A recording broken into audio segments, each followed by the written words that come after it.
Hi there. Welcome to Hourglass Workshops. I'm Nancy. And I'm Cherryll. And Happy New Year. Happy New Year. Yes, we're getting off to a great start this year. Albeit a little late. Yep. Oh, well. It's a great start. So what are we going to talk about today? Cherryll and I have been talking, and this is our year of supreme self-care. And what does that mean to you? I think taking better care of myself, if I look at it from the positive side, it's stepping up my game in terms of taking care of myself beyond maintenance. Right. Yeah. What does it mean to you? It means actually doing what I've been talking about, actually taking time for myself. Last year, I kind of considered last year like a coasting year in my life. I didn't really accomplish a whole lot, but I was happy. However, I worked too much. I didn't have balance in my life. I worked at my acupuncture business and also at a university, and it became that all I did was work, so that even my fun activities became one more obligation. And I thought, this isn't right. And so this year I'm saying no. And I said no to Cherryll last weekend, and it was really hard. And it was a fun thing to do too. It was, and it was something I really wanted to do. She was having a very nice dinner party, and she invited me. And initially I had said yes weeks ago. But in the interim, Cherryll had given me a book called The 12-Week Year, which is on our website. If you go to our resource page, you can click through on our books right through to purchase it.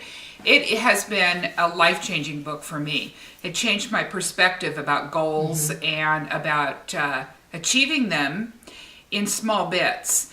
And we'll go into that a little more later. Right. But one of the pieces was that I had committed, not as a New Year's resolution, but committed to myself to get healthier this year, to end up with more endurance, more physical strength, more flexibility, and more weight loss. And so I had committed to a no wine, which for anybody who knows me knows that's a big challenge. I prefer the term alcohol-free. Alcohol-free, yes. That's a positive I am alcohol-free right now for 10 days. Which maybe doesn't sound like a lot to some people, It's a but lot. I don't drink lots of alcohol, but I drink every day. I have a glass of wine every day. And I thought one of the points this book made was that look at where you are, look at what you're doing. If you can continue doing what you're doing now, can you really get different results? And so I thought, okay, what can I cut out to further my goals? And one of them was indulging myself with alcohol and marvelous food. So when Cherryll invited me over, I was fully interested in indulging myself. But after reading this book, I thought, no, I have to say no. And it was really hard. It was hard for me to do that.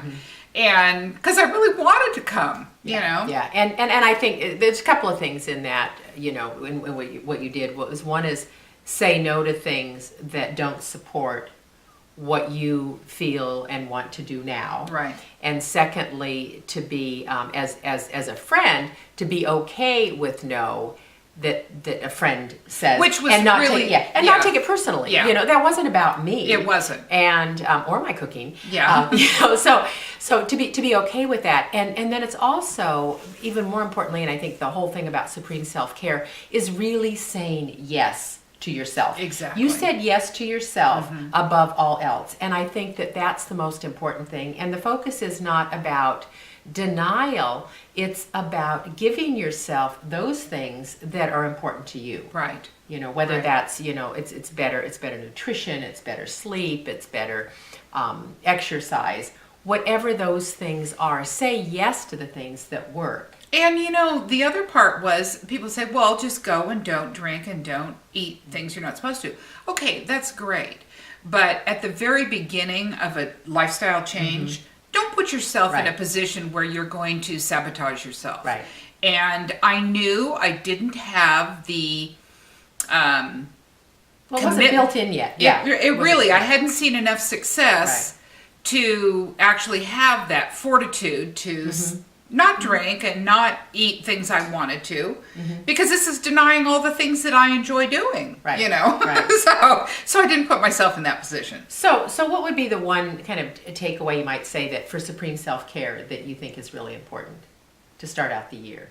To really prioritize what's important to you. Okay. And not do things out of obligation, not do things that you don't want to do, not do things that are going to sabotage you. So you've got to prioritize. If you're tired, then you need rest. You know, if you're dieting, then don't put yourself in a position where you're going to sabotage yourself. Right. You know, just really think about what your needs are. So I invite you to think about what you would do this year for your own supreme self-care. And we're going to be giving you some of our tips as we slog through the year. Tips, resources, what's working, what's not. Check out our website, hourglassworkshops.com. We have a blog that we post regularly. We are on Facebook, as well as under our resources page on our website, we have books that we recommend that have been helpful to us and both inspire and inform us. So until next time, I'm Cherryll. And I'm Nancy. Bye now. Bye.